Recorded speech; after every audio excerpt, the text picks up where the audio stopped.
Hello and welcome to A for Arsenal. A quick video for you guys, which I've titled The Douglas Luiz Dilemma. Now, what's the Douglas Luiz dilemma? Well, the scene is that Arsenal's first two choice defensive midfielders, both Thomas Partey and Mohamed El Neni, are out with medium to long term injuries, जैसे Arteta ने कहा. And now we're basically short in that position. Our plan this transfer window was to go for a winger to cover for Saka, but this emergency injuries have caused us to go into the transfer market and sign a defensive midfielder. Now, in the last game, Albert Sambi Lokonga played there, but I don't think we can rely on one player to play all those games up till the World Cup.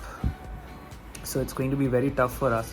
And so the solution has emerged in the form of Douglas Luiz from Aston Villa, who we played against yesterday. And we initially bid 20 million for him, which was rejected.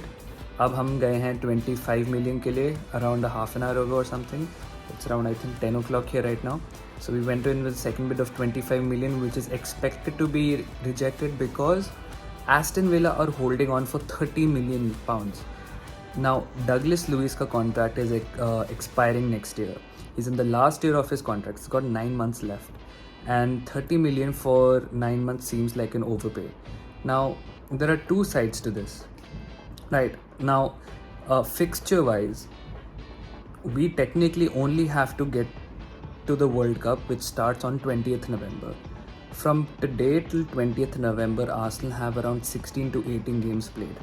Considering if there are any reschedules and changes to the schedule, 16 to 18 games, because I think at some point there's a game on 4th November and another one on 5th, so that one of them has to change, most likely the 5th November, which is a Premier League game. Anyways, so 18 games, 16 to 18 games may we'll be reliant on one player or Granit Xhaka to fill in at that DM spot. If now Xhaka comes in, our entire attacking system changes and we'll have to move too many pieces.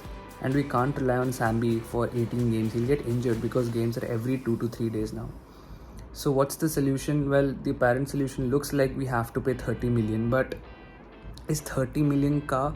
There are plenty of consequences to pay this 30 million that people need to consider. First of all, and I think the only and the main important one is that it will compromise our future transfer dealings. Now, we wanted to go for Danilo this window, but Palmeiras have said ki nahi, there is no chance we are selling him this window. It's too late.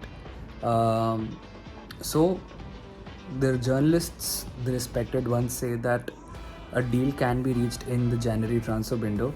By that time, Palmeiras may find a replacement for Danilo, and Danilo will also cost something around 25 to 35.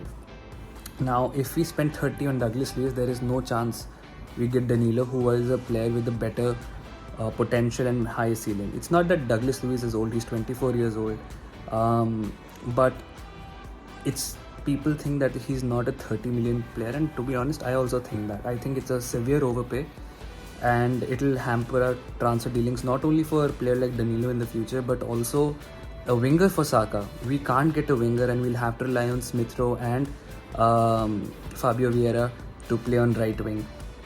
So our transfer strategy, which was to save money for a quality right winger and a good quality DM to eventually phase Partey out, that'll have to be revisited if we pay 30 million. So yeah, the other side is that 30 million is not an overpay, because last season we've seen if we don't sign anyone and we don't have depth, we suffer and we miss out on Champions League. Injuries can ravage our squad. We have a thin squad, and just like last season when Partey got injured, when Ben White got injured, we suffered, and this is just the same situation.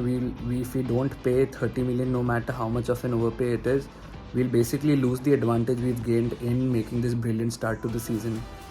So yeah, that is also a very good point, that if we get Champions League, if we pay 30 million for Douglas Luiz, we get Champions League, all this 30 million overpay will pay for itself. The money we get from being in the Champions League, the signings we can afford to being in the Champions League, all of this would be worth it. So we have to pay 30 million. And if anyway willing to pay 25 million, 5 million more should not make too much of a difference. If you're willing to pay 25 million anyway, the signings in the future will be compromised. So 5 million pounds ke piche we should not compromise something like the Champions League. Now, if we don't get Champions League after Douglas Luiz, then we're screwed, because this is a situation where we have another person who we will not be able to sell for profit. There is no way that Douglas Luiz goes off for 30 million or above.